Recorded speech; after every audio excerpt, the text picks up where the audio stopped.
So I think we get going. Welcome, everyone. Welcome to this Ask the Author webinar. My name is Michael Claude. I'm the head of communications here at the International Transport Forum. And our topic today is the potential of e-fuels for ships and for aircraft, for maritime and for aviation. In 2021, ships and aircraft burned approximately 450 megatons of fuels, and almost 100% of that were fossil fuels. So as a result, aviation and maritime emitted around 6% of energy-related greenhouse gases. And one of the questions that we have to face is if we want to maintain global supply chains and maybe also global tourism and save the climate, how we can replace carbon-based fuels or at least significantly reduce their shares. Obviously, battery electric power works for cars. It works significantly less for planes and for ships. And this is where e-fuels come in. Electrofuels or synthetic fuels are generated by converting electrical energy into chemical energy, basically stored in liquids. They can be used like kerosene or like heavy oil. Or can they? That's kind of the question that our authors, Matteo Craglia and Andreas Kopf, who are with me, welcome to you too, try to look at. And the questions were, where do e-fuels offer opportunities for decarbonization? What are also the challenges? And how can policy help to make e-fuels available, to make it affordable, and also applicable operationally, because there's some technical challenges on that level. So much uncertainty surrounds the topic, but this report that we're putting at the center here actually puts a beam of light into that fog of uncertainty. And I'm really delighted to have the two authors with me here today. Thank you both again. Great to have you with us. Andreas will take us through the findings for about 10 minutes, and then we have 20 minutes. That's very important for us, for questions, for your questions. So we can just discuss some of the findings. Please use the Q&A function here in Zoom and not the chat to pose your questions. You don't have to wait until the end of the presentation. If you know what you're asking, put them in right away. That's totally okay. One final word, maybe. This is kind of a speed date, so 30 minutes is very, very short to cover a complex topic like this. But our intention is really to kind of to have this as a conversation starter. We would like to enter into a dialogue with you, the people who are out there looking at this from different perspectives, to see what your take on this is, what we can learn from you, what you can learn from us, to get a process going. So have something that goes beyond this event. So if you are interested after this event, or even now, get in touch with us, get in touch with Andreas, with Matteo, with myself, and we want to take this further and delve a little deeper into this fascinating but surely complex topic. And so without much ado, I hand over to Andreas to take us through the findings, and then it'll be your turn to fire questions. Thanks very much. Andreas. Excellent. Thanks, Michael, for this very kind introduction. Welcome, everybody, to this Ask the Author session about a recently published report where we investigated the potential of e-fuels and to decarbonize ships and aircraft. So I'll start, just Michael, I'm correct that the recording has started, so this is already recorded? Yes. Okay, excellent. Sorry about that. So again, welcome to this Ask the Author session about this recently published report. So I'll start off with a short global view on e-fuels and also where the current problems are and then follow up with 3 specific examples which we investigated in this report. So let's get started. So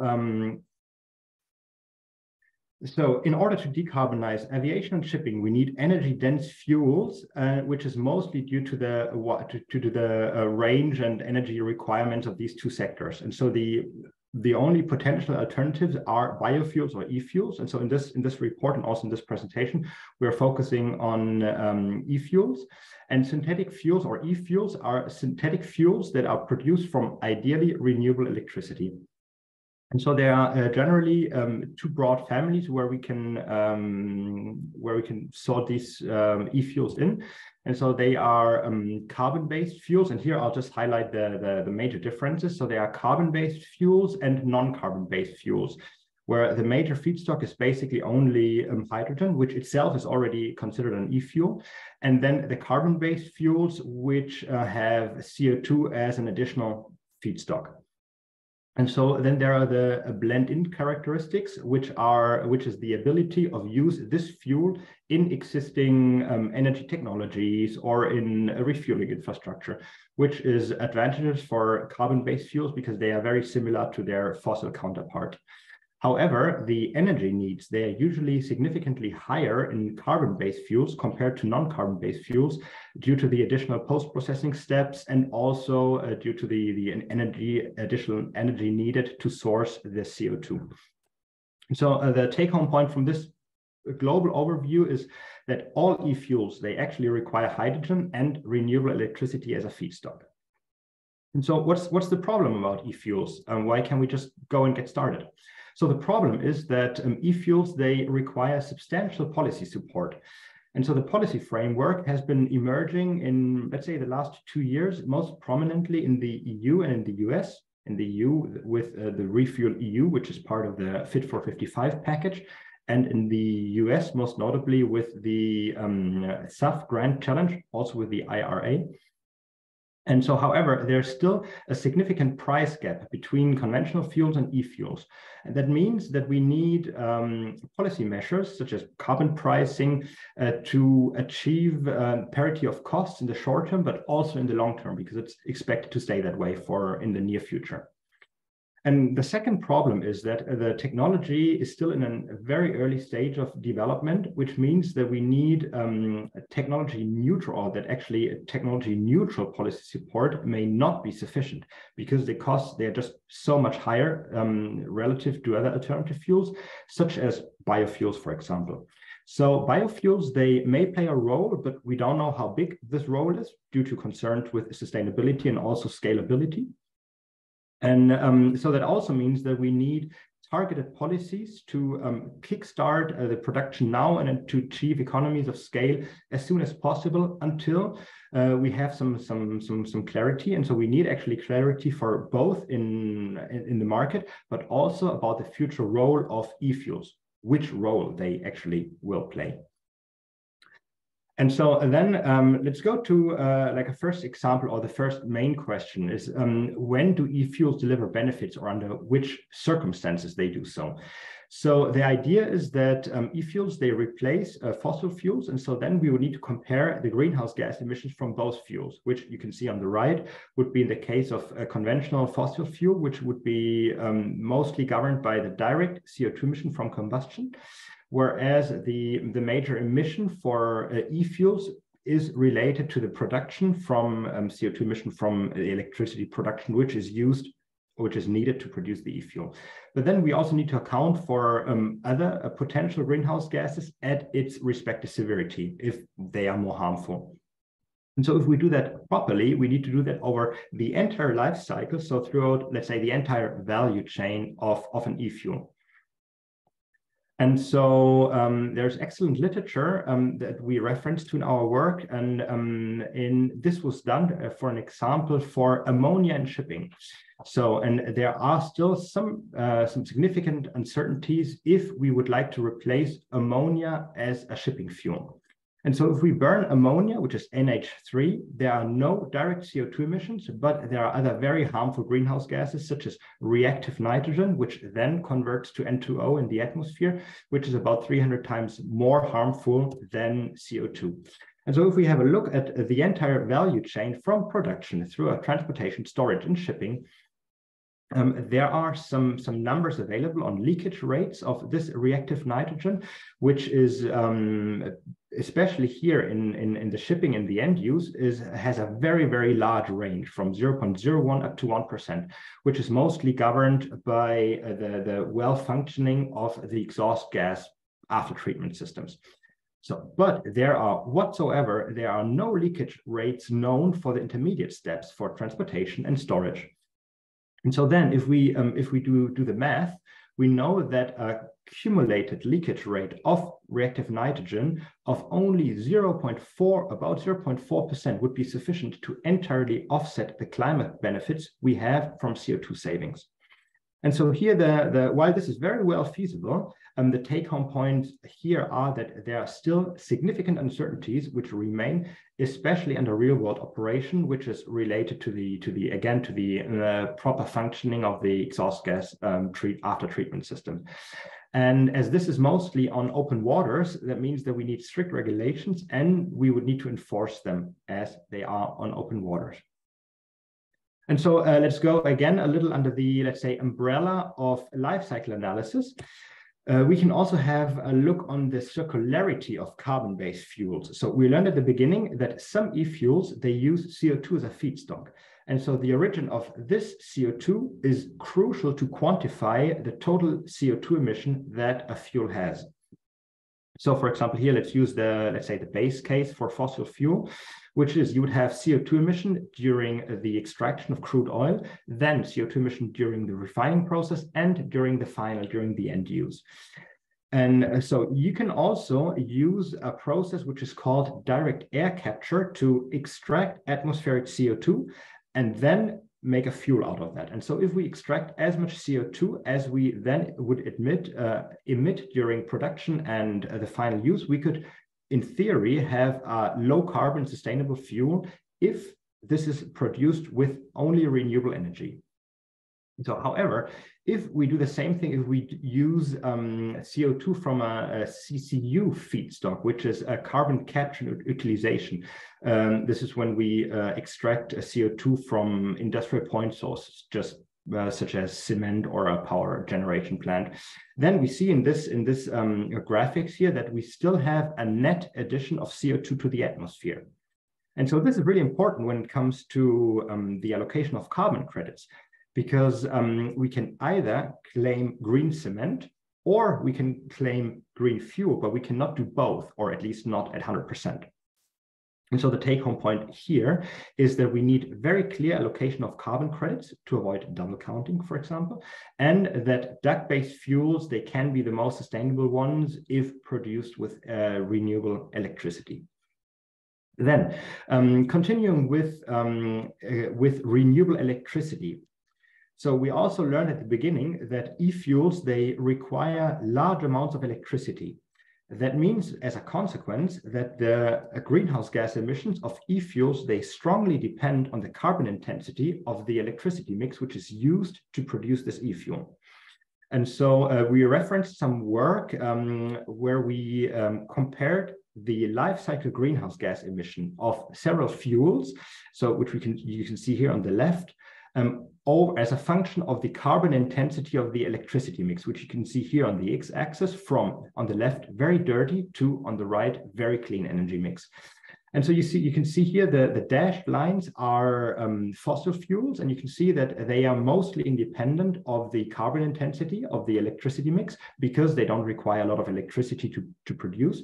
However, all of the other e-fuels, they are strongly dependent of the carbon intensity of the electricity mix, which means that we need a very, very green electricity mix in order to achieve net savings. And just to give you an idea or a reference, so the global average was just around 450 last year, and the European average was around 215 grams CO2 equivalent per kilowatt hour. And so we also need to ensure that we use new renewable energy capacities to produce e-fuels. This is what we refer to as an additionality criteria. Otherwise, we would use existing, say, green renewable energy capacities, and then the electricity mix would get worse, would get dirtier. So an easy take-home point here is that we only see emission savings from e-fuels if we use really renewable electricity.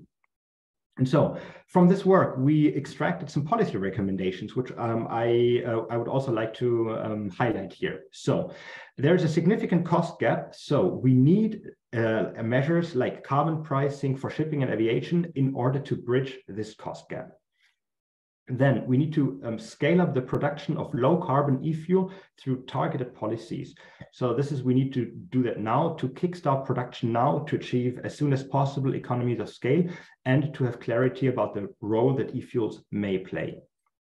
We also need to accelerate the deployment of electrolyzer and renewable electricity generation capacities, because this will be both of that. Hydrogen and a lot of electricity will be used for any fuel, so for any e-fuel. So this is what we call a no regret action.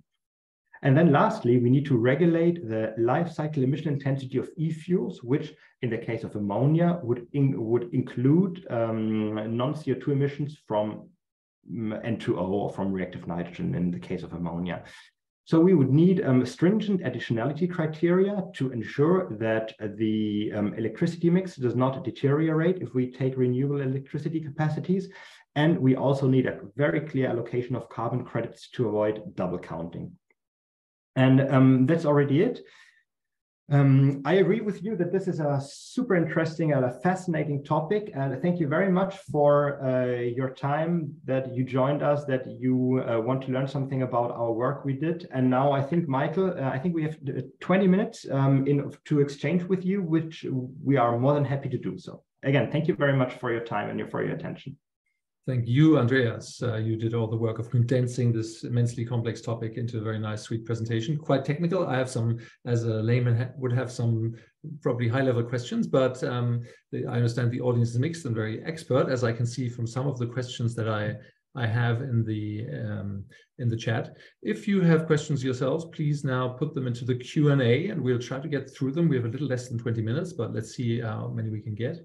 Let me start with something that Pierpaolo Cazzola, an old colleague of ours, hello Pierpaolo, good to have you here, has put in the Q&A, which I'll try and summarize very quickly. You mentioned that the energy efficiency is worse for carbon-based fuels than for hydrogen.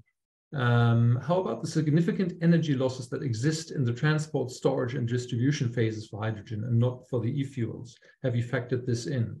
And can these offset hydrogen advantages? I don't know whether Andreas or Matteo wants to take this. Transport, storage, distribution. I'd be happy to.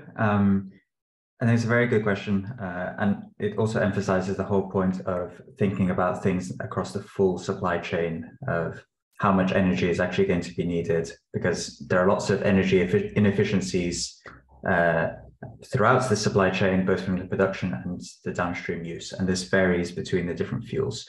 So, for example, hydrogen fuels, there are lots of energetic losses associated with liquefying it and transporting it.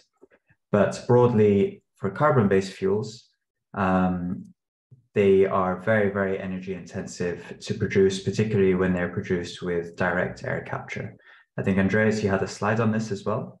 That's to produce fuels that would be needed for e-kerosene, for example.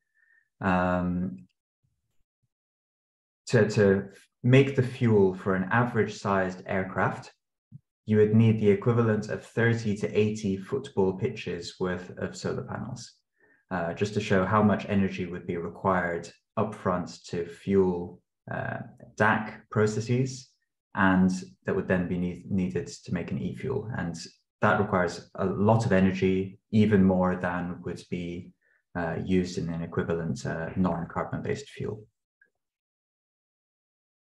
Thanks.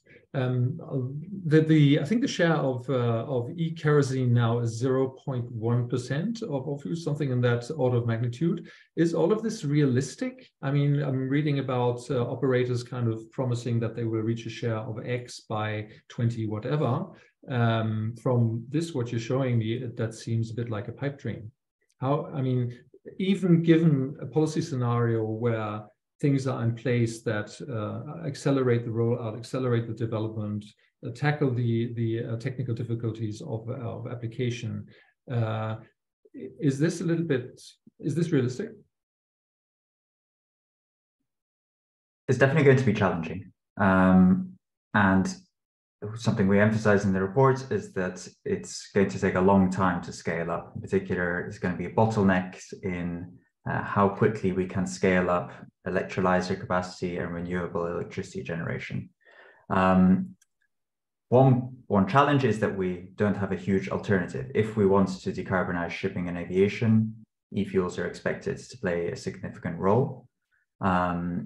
We may be able to a certain extent with biofuels, but we need to look into some of these technologies now if we want to decarbonize these sectors. And we unfortunately don't have the luxury of waiting, or there are no other solutions as well.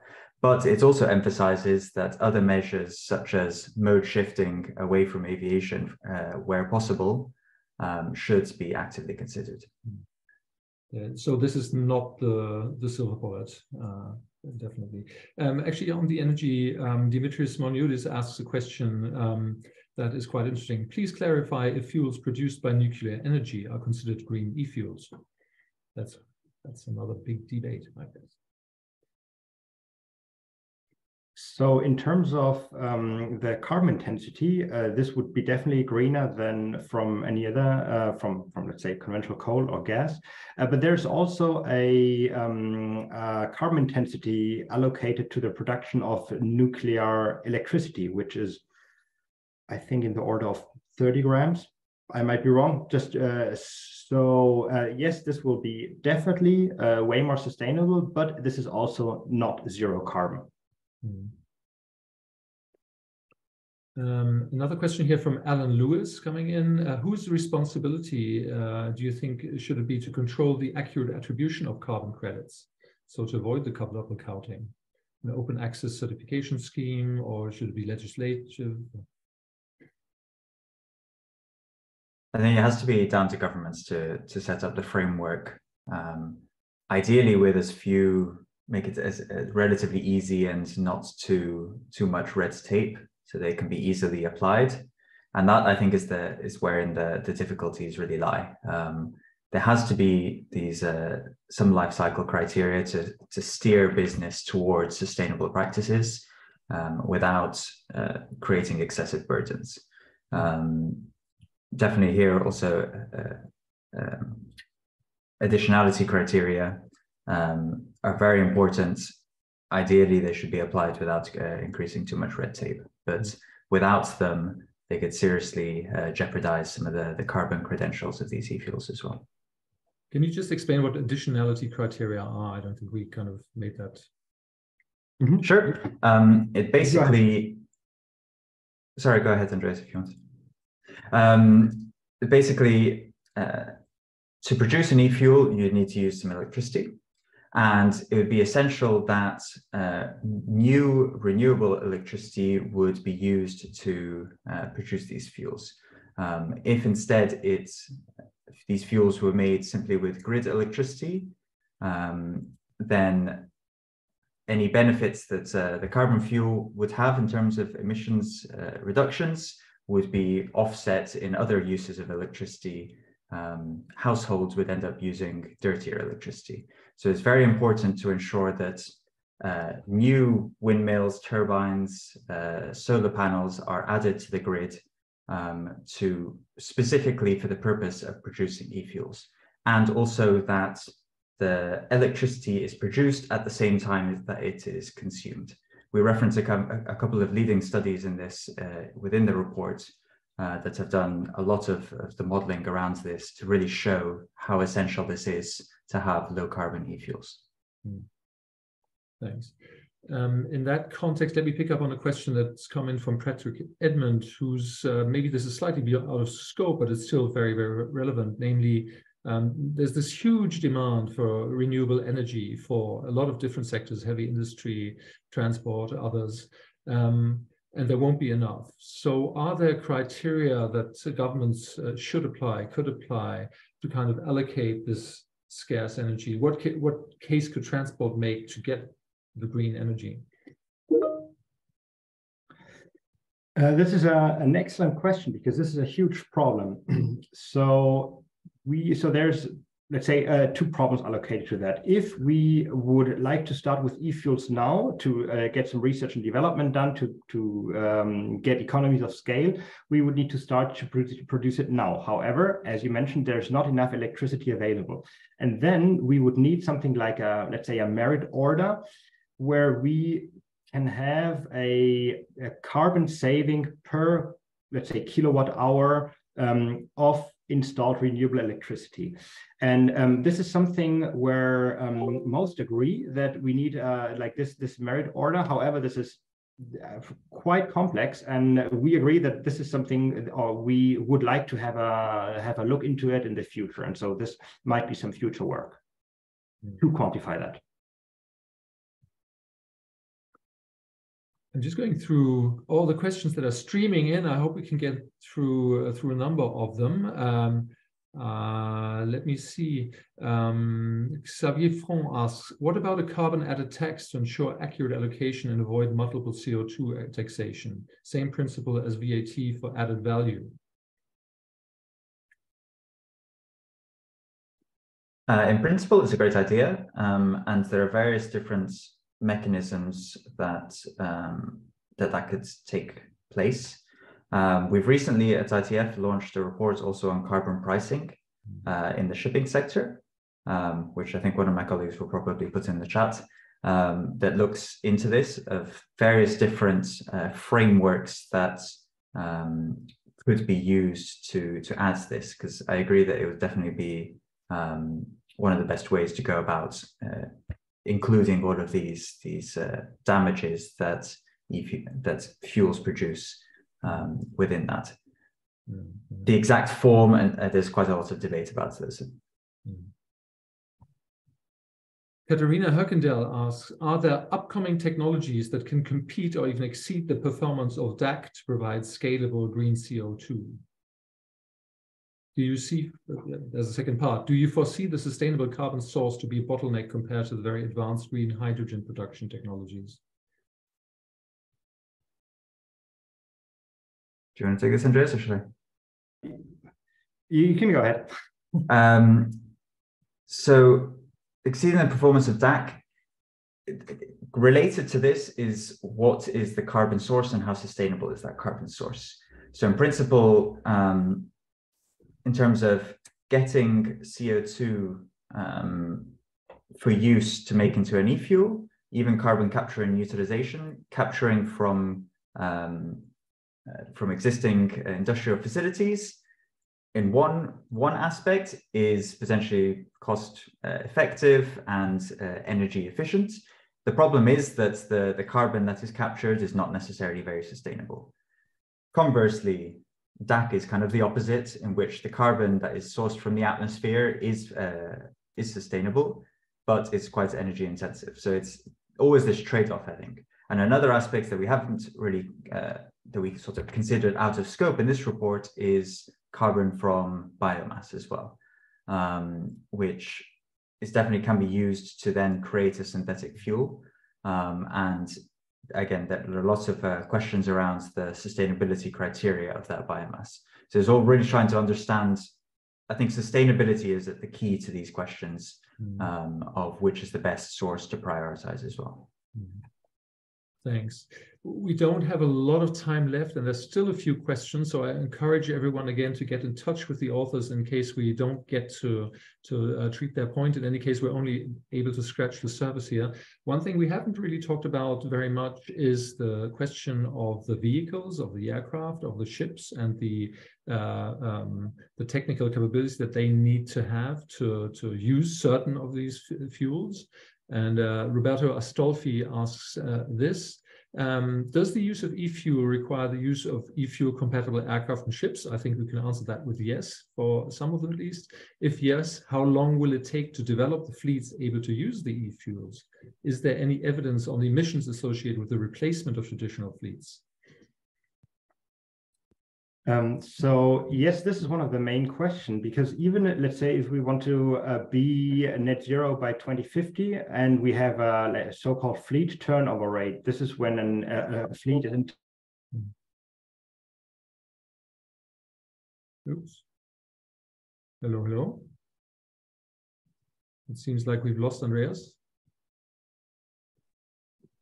I can jump in there. I think you'll have to jump in. Sorry about that, folks. No problem at all. But yeah, definitely it will take a significant amount of time to actually have widespread deployment. And this is something that we really want to emphasize, that it's going to take a significant amount of time, both for these technologies to be ready. There are already potentially some initial demonstrations of, for example, ammonia engines for maritime ships, which are aiming to be ready around 2025. But for them to actually then be deployed in the first new vessels will take some time, and vessels last a good 25 years. So for it to actually then have widespread deployment into the fleet will take a significant number of years. But yes, this is why, again, we have to also understand all of these aspects, the role of these different fuels as soon as possible, to be able to prepare ourselves for that transition, which will then take a good couple of decades. I would also just very quickly like to note that this report was made possible through contributions from our corporate partnership board at ITF, who were able to engage with us and also provide expertise, and that we're very grateful also for their contributions towards this work. And also, I don't think we had in this slide, but there's a third author, Till Bunsen. This is very much a joint collaboration, the three of us. Yeah, I just thought I would note those last couple of points as well. That is a very important point. This would not be possible, this study, without the support of our corporate partners. And I know some of them are online with us, so they're not just, you know, telling us what projects would be interesting and also supporting that financially. They're also very interested in the results, and that's the way it should be. Thank you very much. We've lost Andreas. His battery went flat, he just told me. That's too bad, but we have Matteo. We've come to the end anyway. In a second, you will see a question pop up on your screen. We ask you 2 questions just to tell us whether this was useful or not, just to help us make it better and to see if this is worth our time and your time. Give us an honest answer, and that helps us to improve our presentations for you. This has been recorded. We will put that online very quickly, and I'll send an email around with a link so you can share that with colleagues or friends or other interested parties. And we do hope to see you again for other topics with lots of related stuff. We have a report on trucks, decarbonizing trucks, for example, out with other things coming up. This is a huge topic and a big challenge that we all need to work on together. And this is a small piece of the puzzle, but an important one. And thanks again to the authors who really dug deep in here. Get in touch with us, send us an email, ask your questions if we weren't able to touch upon what you put in the Q&A here. Definitely not the end of the story, but hopefully the beginning of a conversation. Finally, thanks again to the authors, to Andreas for his presentation, to Matteo for the questions, also to Till, who contributed a lot. And we hope to see you all again. Have a very nice day, everyone. Bye. Thank you very much. Bye.